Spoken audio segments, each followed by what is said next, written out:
Good evening, students.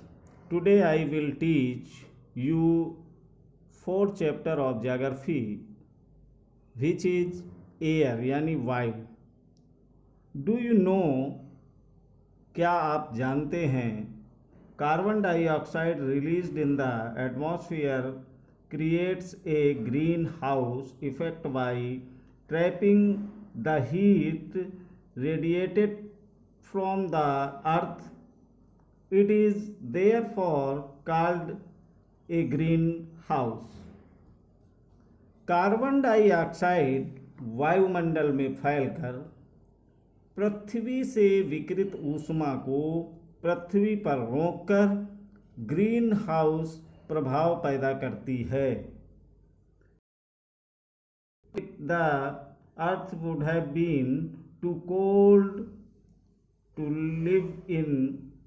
However, when its level in the atmosphere increased due to factory smoke or car fumes, the heat returned increases the temperature of the earth.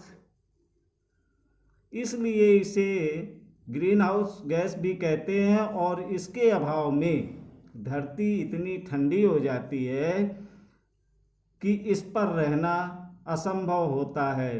किंतु जब कारखानों एवं car के धुएं से वायुमंडल में इसका स्तर बढ़ जाता है, this is called global warming. This rise in temperature causes the show in coldest parts of the world to melt. As a result, the sea level rises, causing floods in the coastal areas. There may be drastic change in the climate of a place, leading to extinction of some plants and animals in the long run. तब इस ऊष्मा के द्वारा पृथ्वी का तापमान बढ़ता है और इसे भूमंडलीय तापन या ग्लोबल वार्मिंग कहते हैं. तापमान में इस वृद्धि के कारण पृथ्वी के सबसे ठंडे प्रदेश में जमी हुई बर्फ पिघलती है और जिसके परिणाम स्वरूप समुद्र के जल स्तर में वृद्धि होती है, जिससे तटीय क्षेत्रों में बाढ़ आ जाती है और दीर्घ अवधि में इसके कारण जलवायु में अत्यधिक परिवर्तन हो सकता है, जिसके फलस्वरूप कुछ पौधे एवं पशु लुप्त हो सकते हैं. Our earth is surrounded by a huge blanket of air called atmosphere. हमारी पृथ्वी चारों ओर से वायु की घनी चादर से घिरी हुई है, जिसे वायुमंडल कहते हैं. All living beings on this earth depend on the atmosphere for their survival.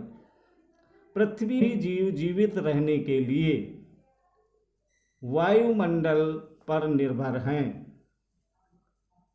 It provides us the air we breathe and protects us from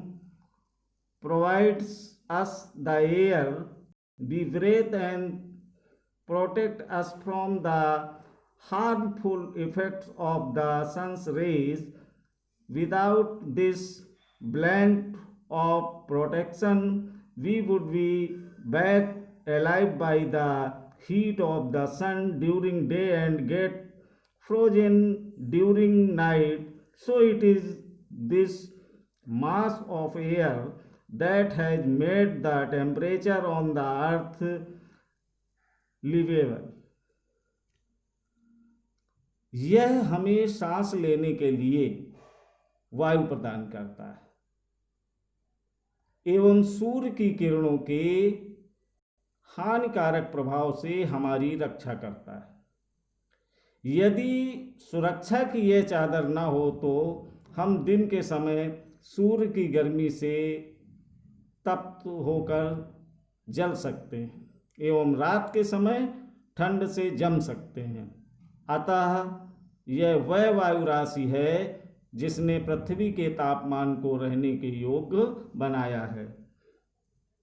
composition of the atmosphere, वायुमंडल के संघटन। Do you know that the air we take in while breathing is actually a mixture of many gases? जानते हैं कि जिस वायु का उपयोग हम सांस लेने के लिए करते हैं वास्तव में वह अनेक गैसों का मिश्रण होती है। Nitrogen and oxygen are two gases which make up the bulk of the atmosphere. Carbon dioxide, helium, ozone, argon, and hydrogen are found in larger quantities. Apart from these gases, tiny dust particles are also present in the air.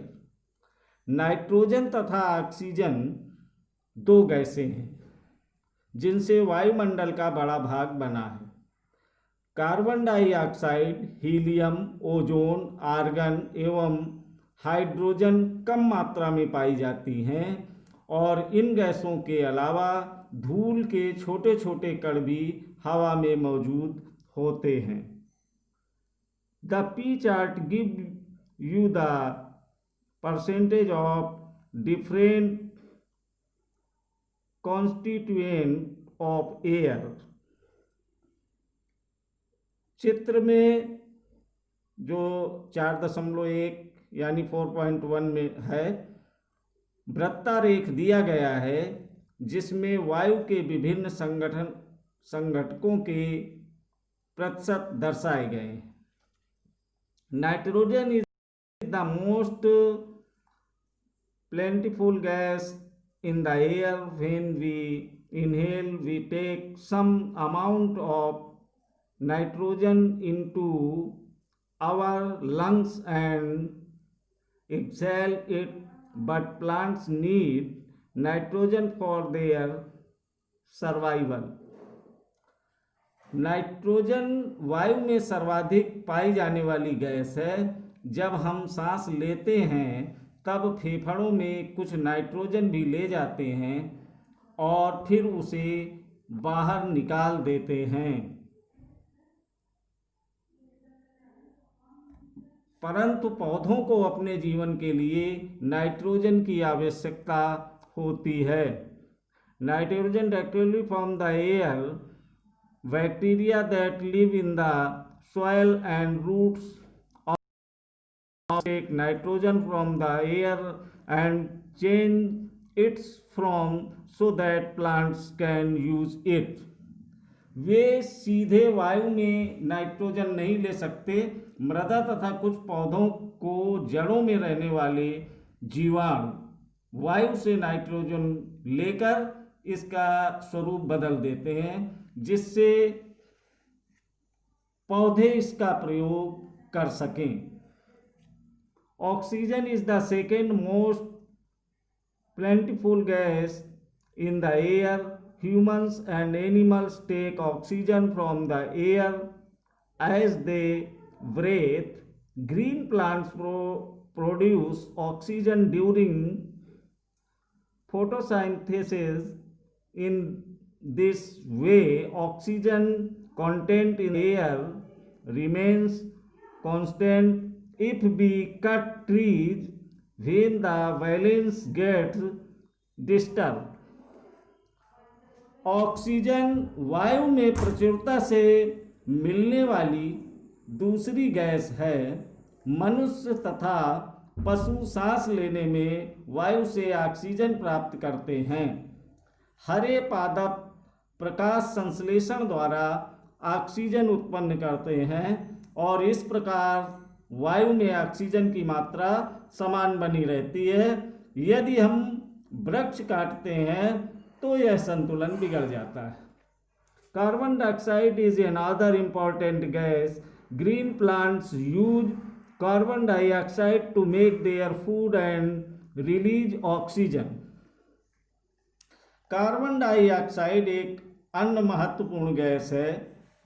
हरे पादप अपने भोजन के रूप में carbon dioxide का प्रयोग करते हैं और ऑक्सीजन वापस देते हैं। Humans or animals release carbon dioxide. The amount of carbon dioxide released by humans or animals seems to be equal to the amount used by the plants, which make a perfect balance. मनुष्य और पशु carbon dioxide बाहर निकालते हैं। मनुष्यों तथा पशुओं द्वारा बाहर छोड़े जाने वाली कार्बन डाइऑक्साइड की मात्रा पादपों द्वारा प्रयोग की जाने वाली गैस के बराबर होती है। However, the balance is upset by burning of fuels such as coal and oil. They add billion of tons of carbon dioxide into the atmosphere each year. As a result, the increased volume of carbon dioxide in affecting the Earth's weather and climate, जिससे यह संतुलन बना रहता है, परंतु यह संतुलन कोयला तथा खनिज तेल आदि ईंधनों के जलाने से गड़बड़ा जाता है। वे वायुमंडल में प्रतिवर्ष करोड़ों टन कार्बन डाइऑक्साइड की बढ़ोतरी करते हैं। परिणाम स्वरूप क्या होता है? कार्बन डाइऑक्साइड का बढ़ा हुआ आयतन पृथ्वी पर मौसम तथा जलवायु को प्रभावित करता है। स्ट्रक्चर ऑफ द एटमॉस्फेयर, वायुमंडल की संरचना। Our atmosphere is divided into 5 layers extending from the Earth's surface. These are troposphere, stratosphere, mesosphere, thermosphere and exosphere. हमारा जो वायुमंडल है 5 परतों से विभाजित है, जो पृथ्वी की सतह से आरंभ होती है।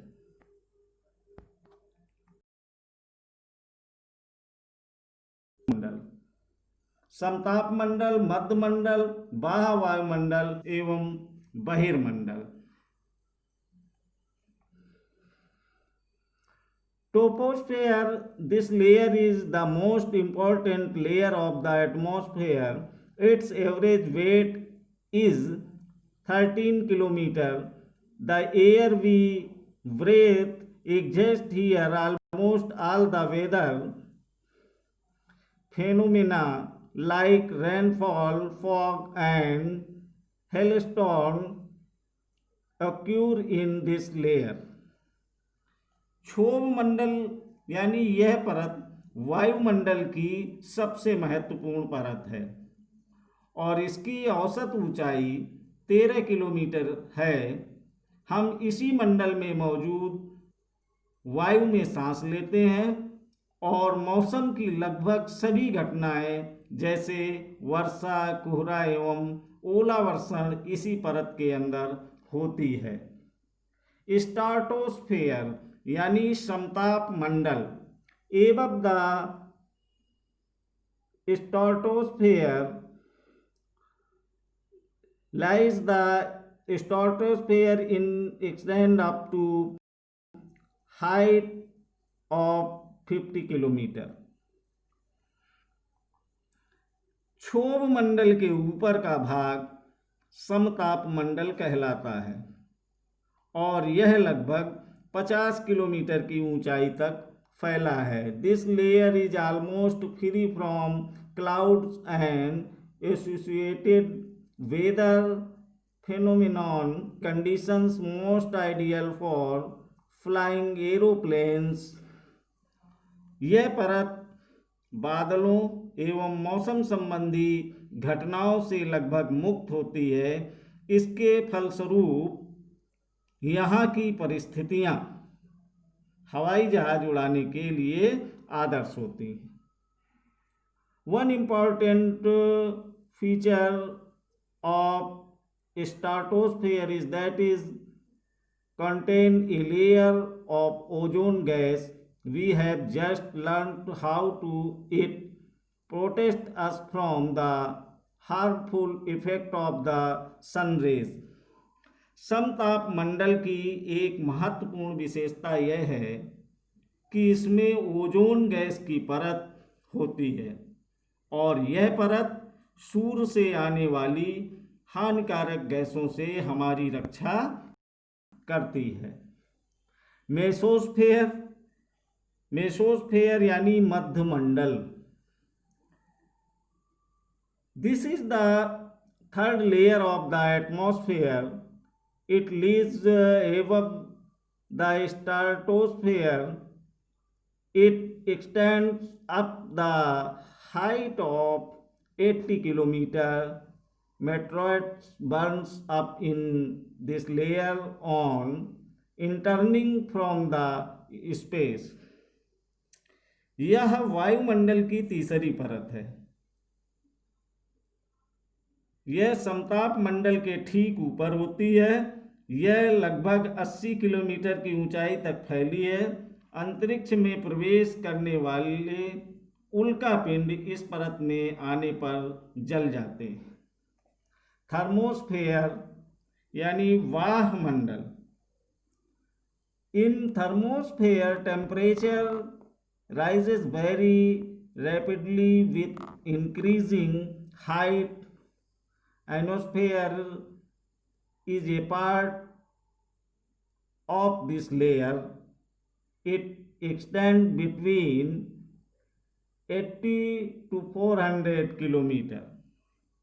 वायुमंडल में बढ़ती ऊंचाई के साथ तापमान अत्यधिक तीव्रता से बढ़ता है। आयन मंडल इस परत का एक भाग है और यह 80 से 400 किलोमीटर तक फैला है। This layer helps in radio transmission. In fact radio waves transmitted from the earth are reflected back to the earth by this layer.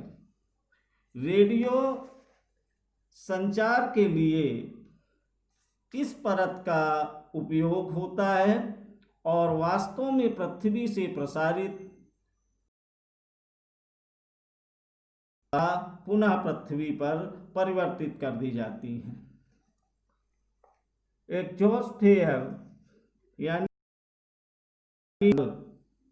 the uppermost layer of the atmosphere is known as exosphere, or this layer has very thin air. Light gases like helium and hydrogen float into the space from here. वायुमंडल की सबसे ऊपरी परत को बहिर्मंडल के नाम से जाना जाता है और यह वायु की पतली परत होती है। हल्की गैसें जैसे हीलियम एवं हाइड्रोजन यहाँ से अंतरिक्ष में तैरती रहती हैं। Thank you.